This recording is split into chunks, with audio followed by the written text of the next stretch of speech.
There's a difference between music therapy and sound therapy. So music therapy is actually a form of psychotherapy. Right. And they're using melodies, they're using like chord progressions to evoke various emotional states in the client. But sound therapy, which is what I've studied, is just an energetic modality. We're working with the vibrational energy of the sound.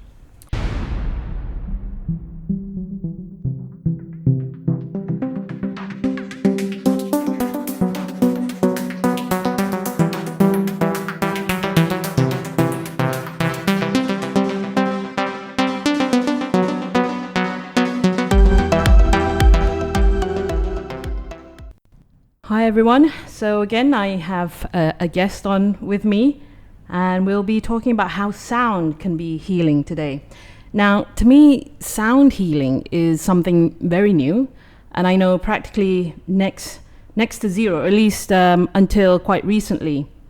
And so what happened was I had this conversation with a friend, a mutual friend of mine and my guest today, who I shall introduce and have speak in just a little bit. And she was telling me, or rather she was talking about energy healing.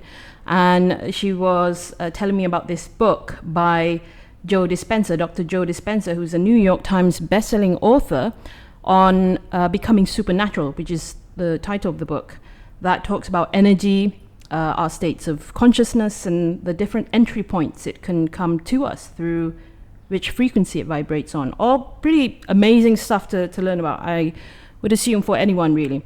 And so from there, it sort of segued into talking about sound and all the potentials of various sound techniques or sound producing techniques that can help heal us. So that's when your name came up, Elizabeth. And from there, I got to know that you are one of the top, if not the top, sound therapists here in Malaysia. And of course, as I got further into the discussion about frequencies and singing bowls, I knew I had to have you on my podcast. So Elizabeth, welcome to Unmuzzled. Thank you very much for inviting me. So now, before I hand it over to you, let me just share with all of you, my listeners out there, a little on her background, her training, and professional experience. So Elizabeth Huxtable, that's her full name. You have a scientific research background, a scientist essentially, that's how you started out as. Then you taught maths as a school teacher in Australia, where you're native to, you're Australian, right? Yes. And then you got into therapy since the last 25 years. Of which time includes you being qualified as a masseuse and Reiki practitioner. So you also, on top of that, you also have a documentary film that I think premiered at the Seattle Film Festival, was it? Yes. In 2014, to your credit, that you executive produced. And you even released an album, a CD, that has your very own collection of music and soundtracks that you made and sung yourself. Incredible, outstanding. So please, Elizabeth, fill in the rest for me, because I'm sure there's more. Yeah. Well, I got interested in natural therapies many, many years ago. And that's when I was already working in the research lab, but I was going to night school to learn the massage therapy. And that included foot reflexology, acupressure, and various other techniques, as well as massage. And so I was just doing that weekends and evenings while I was doing my day job. But I just got more and more interested in these things. And over the years, they helped me so much. So it was actually, sound was the last of the therapies that I came across. Before then, I got into Reiki, which is more like, massage is just a hands-on physical thing. But once I started to do Reiki, it kind of opened up a psychic part of me. And so when I'd be doing a massage, I'd be actually knowing what emotional pain the person had suffered that had resulted in the muscular problem. And then I got into energy psychology, the EFT emotion code, where I'm starting to work with the emotions with my clients. And it sort of opened up a whole new door because it was helping me in my personal life sort out my things. And so I was able to then help others. Right. And then finally, sound came along. And because I've always been a musician as a kid, I learned piano, and I was sort of semi-professional for a little while, again as a part-time job while doing other things. It was just like, healing and music together. Wow, this is the right one for me. So that's really how it happened. Great, and that's something that I think you and I both have in common, is our love for music. I'm a sort of a musician myself. I've written songs and I play instruments. So how is it that, or at least, coming from this idea of having a passion for music, loving music, how from getting yourself, just playing instruments and just kind of listening to music, how does that then translate into understanding music as kind of healing, I guess, at least in terms of it being able to produce sounds in the way that it becomes therapy or therapeutic? Yeah. So I'll just point out there's a difference between music therapy and sound therapy. So music therapy is actually a form of psychotherapy. Right. And they're using melodies, they're using like chord progressions to evoke various emotional states in the client. But sound therapy, which is what I've studied, is just an energetic modality. We're working with the vibrational energy of the sound. Okay. And because of my musical background, some of my sounds become quite musical, but it's actually the vibrations of the instruments that I use and my voice that is doing the healing, not particularly the melody that I'm playing. So that's the distinction between the two. And so it is a vibrational energy technique. Right. So it's more than just a listening experience, more to do with how your body feels the vibration, I guess, in a way. Yeah. So sound travels through, of course, air. That's how we're speaking now. It needs a medium to travel through. Yes. So something's got to vibrate and pass that energy through. But it turns out sound can travel through water and through bone and other solids much more easily than through air. Okay. Now, when you consider our body is about 70% water, they claim, it means that all the water in our cells, the vibrations are traveling through the water, and the bone is a great conductor of sound. Really? So it's the vibrations are going into the body. So there's two different ways it's working. We say it's resonance, where the vibration of the sound resonates with a part of our body. And so if we've got blockages in, say, the chi flow or tension in muscles or just any kind of blockages and imbalances, the sound vibrations go into those places and they can sort of vibrate them. Oh. Sorry, That's fine. That's fine. Suddenly I got a frog in my throat. That's fine. And so that the vibrations then clear the blockages and so allow the natural flow to return.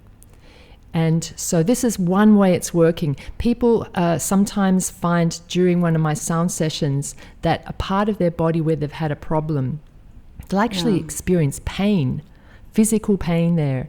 Then they'll say, the pain started to travel. Maybe they had a painful hip. It starts to travel down their leg, out their foot. And by the end of the session, they say, whoa, my hip feels much better now.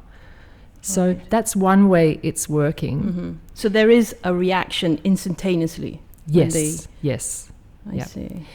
And the effect on the cells actually continues after the session is finished. The vibrational energy that the cells have received will, for 1 to 2 days after, be still creating a bit of a detox response in the cells. Like the body starts to throw out toxins for the next couple of days. Okay. So I also recommend that people drink water after, extra water after sessions. Would this be similar to when you have just a regular massage and then for a few days you will feel a little bit sore? Is that the same kind of reaction or kind of delayed response that you're going through? It's very similar because with the massage, you're pushing the lymph and the blood through, and the lymph is carrying the detoxing, it's the way our body detoxes. So yes, it is similar. But here, we're simply using a sound vibration to trigger that response rather than a physical moving of, when you're doing the massage. I see. Yeah. Wonderful. And for me personally, I've dealt with a couple of injuries, couple of which had to do with ligaments. So I've had my ACL torn, and I had the reconstructive surgery after that. And then I had I still have tendinitis in my right knee. So in a way, I guess if this is similar to, like, I'm guessing in a way that physiotherapy would work, how can that benefit people like me with injuries like that? Yes, it can actually. There's if you want to deliver specific frequencies, then you use tuning forks, and you place the tuning fork on the body, and that's a way of delivering a specific frequency. And there's been a lot of research done on the frequency 111 hertz. And that frequency, which has been found at sacred sites as well, so it's like the ancients knew there was something about that frequency, but it's been shown to stimulate cell rejuvenation, wound healing, and so you can use it for helping with injuries to recover. Okay. Yeah, and there's other frequencies specific as well, but that's one that's quite well known. Interesting. And you mentioned ancient sites. This is something that has been practiced, from ancient times. How far back does it go? Like, what civilization brought this into, being used for healing? Oh, sound? Yeah. Actually, it can go back to the Australian Aboriginals. They used the didgeridoo, the vibrations of the didgeridoo to heal bones. Okay. It wasn't just used for ceremonial dancing. It was actually used as a healing tool. Ancient Egyptians used these special rattles, which have been measured. When you rattle them, they create ultrasonic sound. Okay. And they were using those as healing. And they used vocal sounds, toning as well, for healing. I see. So it's been from ancient times, various civilizations. Native Americans have used the drums for healing. Would this be similar to the Eskimo one as well? I'm not sure what it's called, but I do know that they do have this singing thing they sing from the throat, isn't it? Yes. Or they produce sounds from the throat. Yep. Yeah, throat singing, also known as harmonic overtone singing, has been practiced by about 30 different tribal groups around the world. Eskimos is one. Famous are the Mongolians, the Tuvan tribes in Mongolia, the nomads. Right. But it's in various forms. It's been used by quite a lot of different cultures. Nice. So do you combine these different cultures together when you produce your own sounds for healing? I'm not following any particular cultural heritage. Right. I'm just using the fact that sound vibrations can have this power. I say to people also, it's not a religious thing, although a lot of religions have used sound because of its effectiveness. Right. But the actual sound, it's just a physics, I studied physics. I know that how sound it. So there's a very practical background in me, as well as I've gone kind of off into the esoteric side of it. But it is just a physical energy. So would you say, you have scientific background as a researcher, as a scientist. Was physics your background? No, I majored in chemistry in the end. Oh, okay. Yeah. So I was working in a chemistry lab, yeah. Okay, great. And I just, I went through your website as part of the legwork research going into this for this podcast recording. And your website, which is scientificsoundasia.com, which I'll include the link to in the description below for everyone out there. On the website, it says that you're currently researching how sound can benefit special needs children, using it to balance their energies and calm them. And you say that you've seen remarkable improvement in the children that you've worked with in Malaysia, Indonesia, and Singapore, I guess, the countries in this region. And you believe that there is a strong link between emotions, mind, and body, particularly so for children with special needs, because they are highly sensitive and are affected by the emotional states of those around them.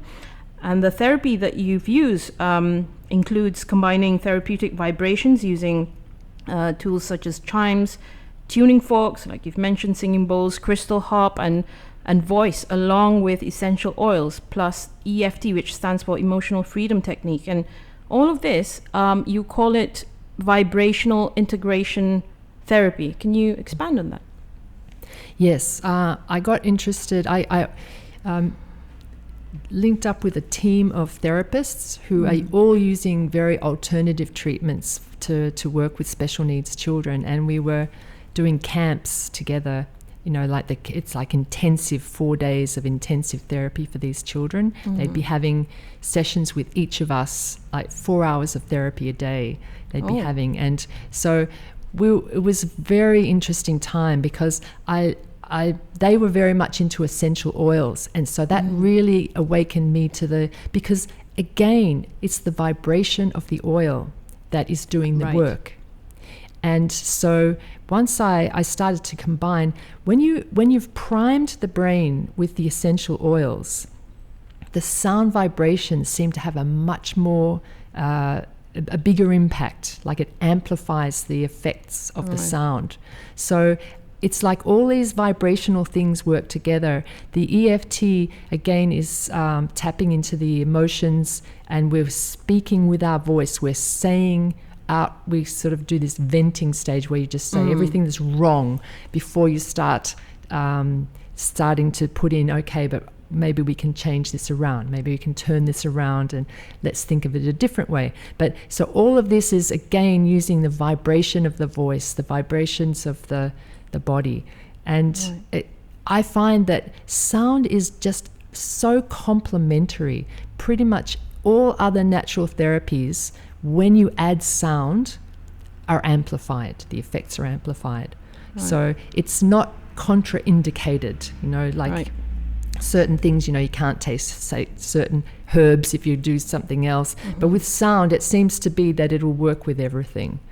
Great. And you mentioned the use of essential oils as somewhat like a conductor or a conduit, I guess, to getting the sound through. So, I think in terms of, laws of physics, sound has to travel through a medium, right? So this oil, or like water or oil that you can use, is it applied topically on the skin, or how does it work? You can, yes. You can put it in a diffuser as well, but generally, I'm using essential oils, rubbing it on certain parts of the body, but also inhaling it, because when we inhale these certain parts of the essential oils, like the terpenes in particular, stimulate the emotional parts of the brain. And this is the why they can be so effective for putting the person in the right sort of emotional state for the sound vibrations to do their best work. I see. So you have to actually be at the right state of consciousness, is that a right way to put it, before the therapy starts working? Well, it can work with the person not being interested or even believing it works. But the more open and receptive the person is, the more the work can help them. Because I always say to people, sound doesn't heal. Sound helps to clear blockages, balance, calm the nervous system, but they self-heal. Everything is actually self-healing. Even drugs doctors might say the drug did it, but we self-heal. The things that we do just support our body to heal itself. So if I get a person who's really resisting me, and it's when somebody loves what I do and tells their friend or their partner or whatever, you must go and have this session, you need it, and they come really reluctantly. Okay. They're very resistant. So you have had quite a lot of that, like people not often. Okay. But it's like they are just rejecting. They don't want it to work. They want to prove the other person wrong, Okay. So, in that case, the sound could have almost no benefit. I had one woman the husband and wife were really having a lot of marital problems, and he was hoping this would bring them together, but it was like she had other ideas. And you see, the instruments are interacting with the energy field of the person, and they sound different when they're played near one person than near another person. Right. And one of my favorite instruments is the crystal harp, and just about everyone loves the sound of the crystal harp. And it's a fixed tuning. It's not like a harp with strings that you can that can go flat or sharp. But when I played the crystal harp near her, it sounded out of tune. I've never experienced that before. So you would say that person is a little bit, their frequency is out of whack, maybe, that they need work on? I felt so much antagonism from her. Right, okay. That as I played the harp and this strange sound came out of it, and she just screwed up her face and went, "Ugh!" It's like, "Oh, that sound is terrible." And it was, but she didn't realize it was actually mirroring her state. It was so interesting. I've never heard the harp sound like that before. Wow. Have you, and most of your clients, would they be people who've been exposed to this? At least they know a little bit about this before they come in, or are they just mostly like me, come in knowing nothing? Mostly, the first time I see people, they don't know. Something just made them think they should try it out, or maybe a friend just mentioned and they thought, "Oh, I'm curious, I'll try it out." Right. And, I've even had a case where, for a group session, it was at a venue where the organizer had made sure everyone paid in advance. And this young man had been to my sessions before, loved it. He'd booked for his two friends. And then his two friends couldn't come at the last minute, and he thought, "Oh, I've paid." So he coerced his mother and sister to come along. They did not want to come. And at the end of the session, they came straight up and they said to me, "Look, we didn't want to come here today. We felt forced, but we just want to tell you this was fantastic. It's far exceeded anything we expected." Nice. So, it doesn't have to be that if you don't believe in it, it won't work on you.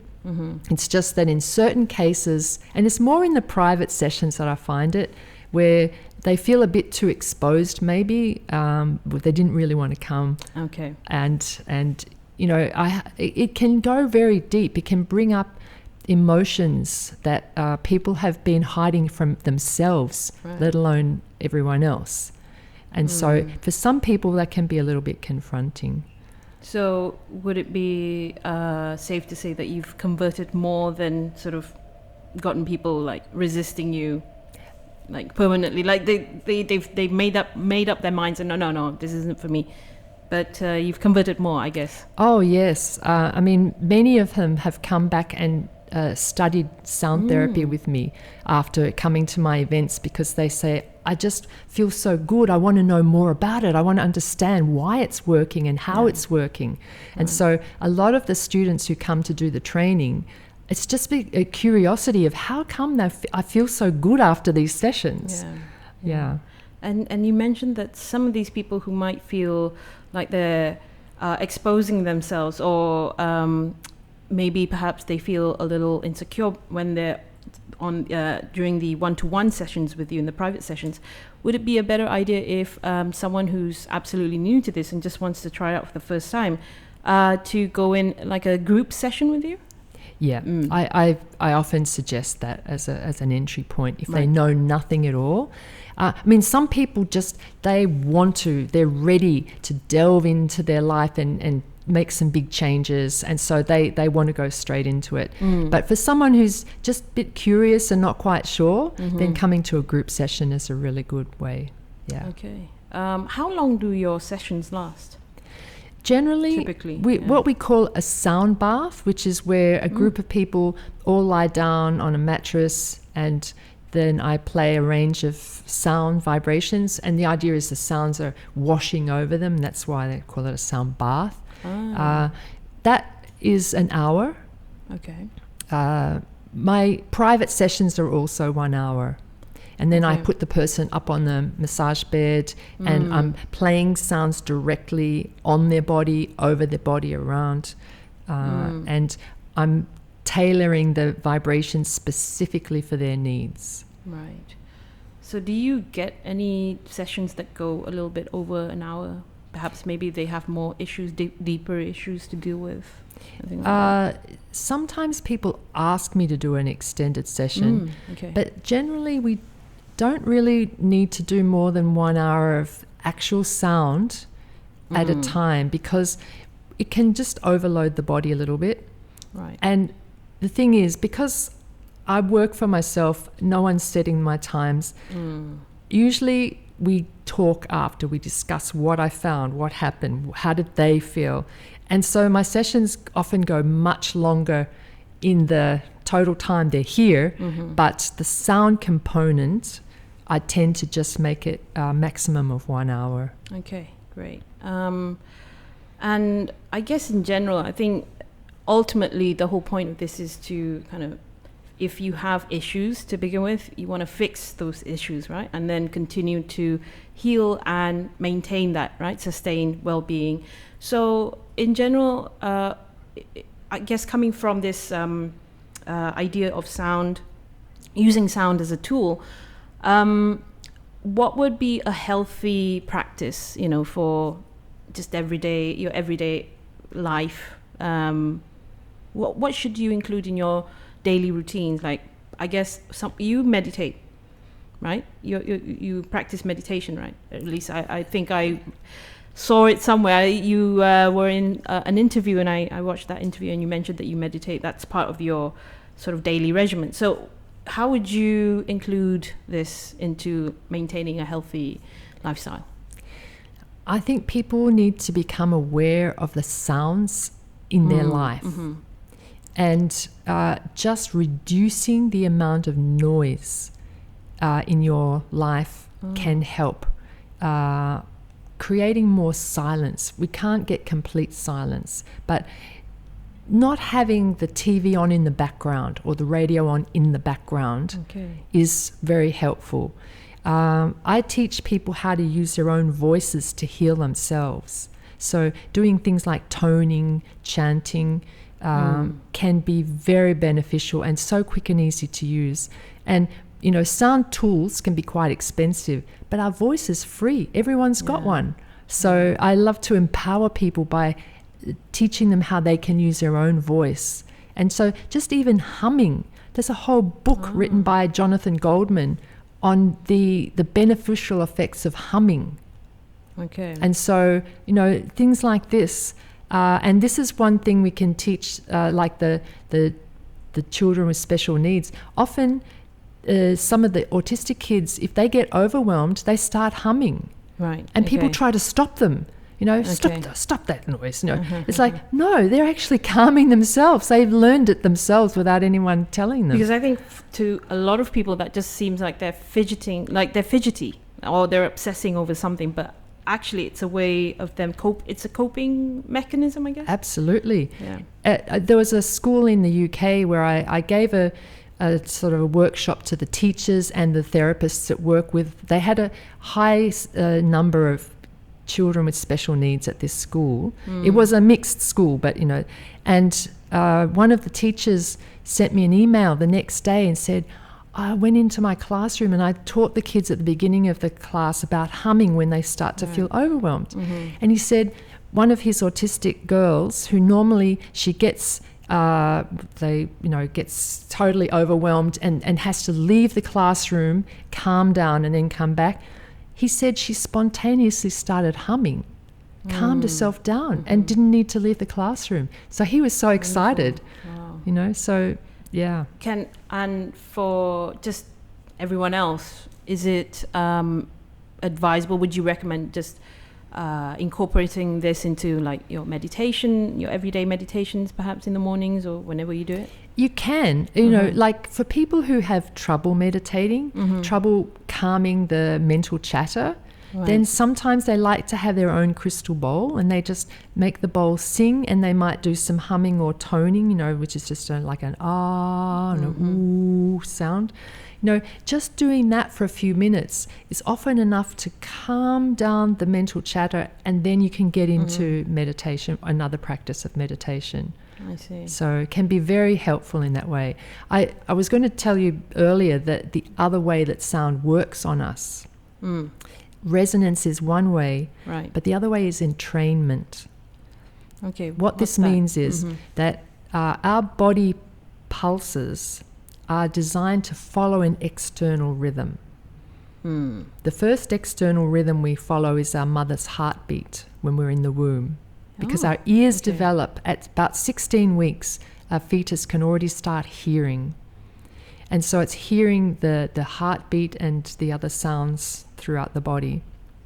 Okay. So we're designed that if we hear a rhythm, we match that rhythm.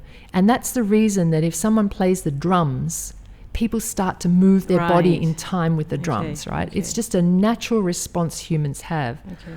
So we can use this fact. We can create particular pulses in the sounds that match slow body rhythms.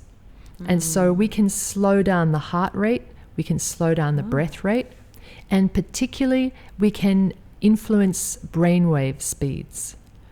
And so the normal waking brainwave, when we're discussing here, we're engaged, we're analyzing, we're thinking, is I call it beta.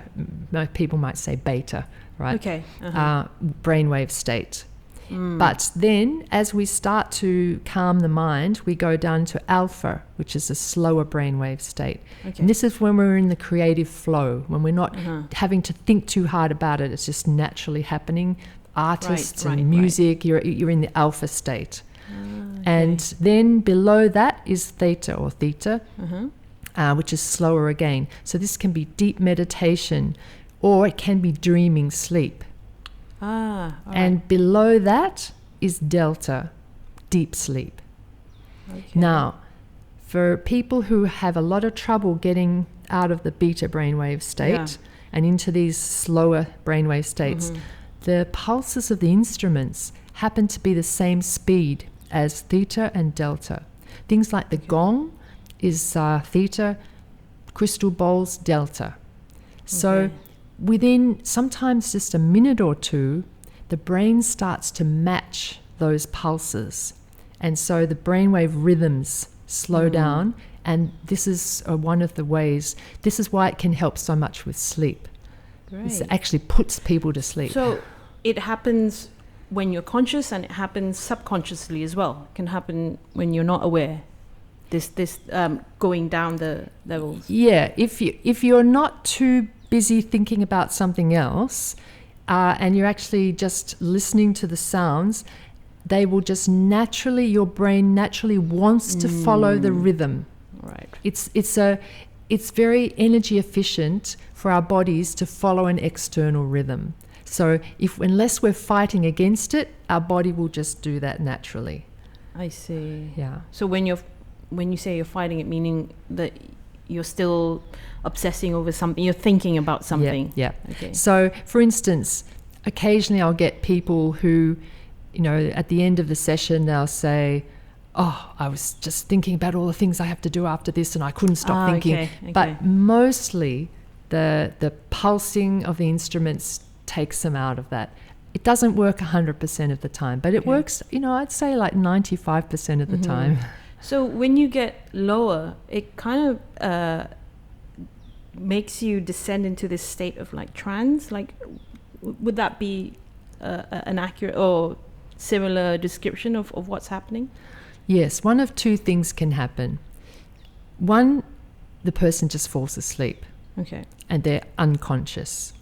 But their bodies are still getting all of those vibrations. Mm-hmm. It's just that they're just not consciously aware of it. But another thing can happen, and that is that the left half of their brain, which is the analytical, but it's also the side that worries, obsesses, it does go to sleep. It goes offline, but the right side of the brain stays fully aware, fully awake. And without all that mental chatter and analysis and judgment, it just feels bliss and peace. And people say, oh, I saw colors. I saw these, brilliant colors. I felt my body floating. I felt flying around, like all these, and we call this an altered state of consciousness. Right. So they're still hearing the sounds. They're still aware, but the left half has actually gone offline.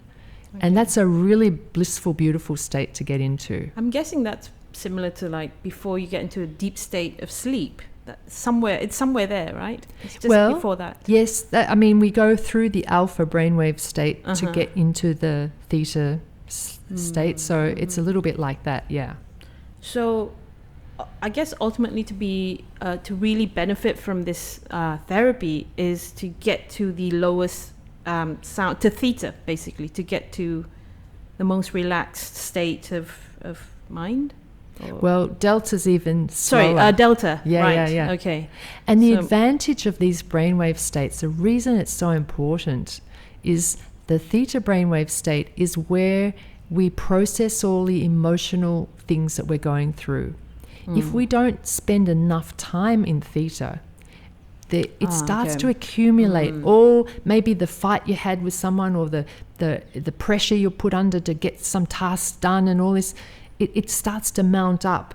Whereas if you get enough of the theta brainwave state every day, then by the next morning, you've dealt with all yesterday's things. You're fresh starting off. And the delta brainwave state is when our body repairs itself. That's when any injuries, bruising, tears, joint wear and tear. Yeah. And it's when our bodies just keep well. So if we don't get enough delta sleep, then our bodies start to wear out faster.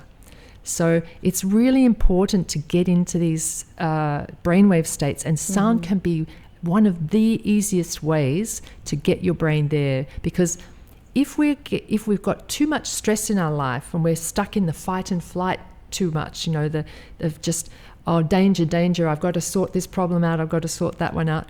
We're up in the high brainwave speeds. Right. And it can be hard, even when we go to sleep, to get right into those deep brainwave states. Cool.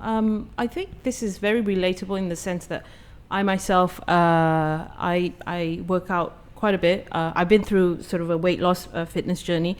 And over that time, I learned just how important it is to get enough rest, as much rest as you do actually doing the working out, the exercise. That's actually more important than anything to allow yourself to continually make progress.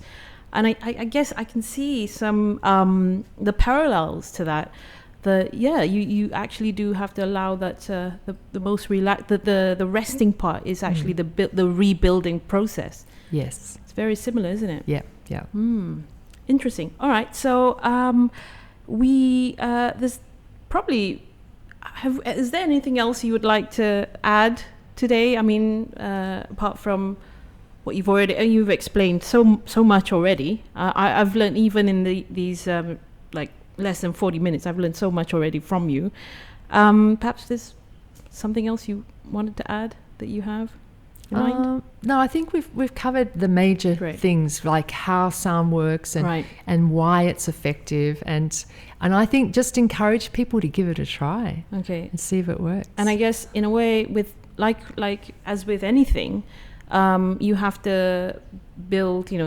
You have to take baby steps, I guess, in terms of looking at this in a right approach to being healthier and maintaining well-being.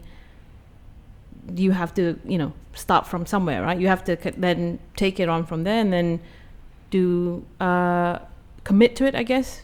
Apart from obviously if they need therapy, they come to you, people like you, and then. Well, some people find that the sounds of the crystal bowls, for instance, which take people into that deep delta state, is very helpful. And like, for instance, the special needs children, a lot of them have trouble sleeping deeply. Okay. So some people will play my album, at bedtime quietly, and it'll actually slow down their brainwaves and get them off to sleep really fast. And so that some people need that much help. Okay. Others, they just come from time to time when they're feeling like, oh, things have got a bit much for me, I'll go for a sound session, So I like people to just intuitively use it when they need it. Right. Brilliant. And for those who are interested, how can they book a session with you? So I've got a Facebook page and an Instagram page. And mostly my assistant Shanta handles the bookings for the group events. Like she's got all the booking sheets. But for private sessions, people can contact me directly through WhatsApp generally, or an email. So I'll just link up the Facebook pages then down in the description below for people to get in touch with you. Okay. Thanks. So I think that pretty much wraps this episode up. Thank you so much, Elizabeth, for coming on and speaking to me, and also hopefully the listeners can benefit from this as well. So that's it for today's episode. We'll see you in the next one. Bye for now.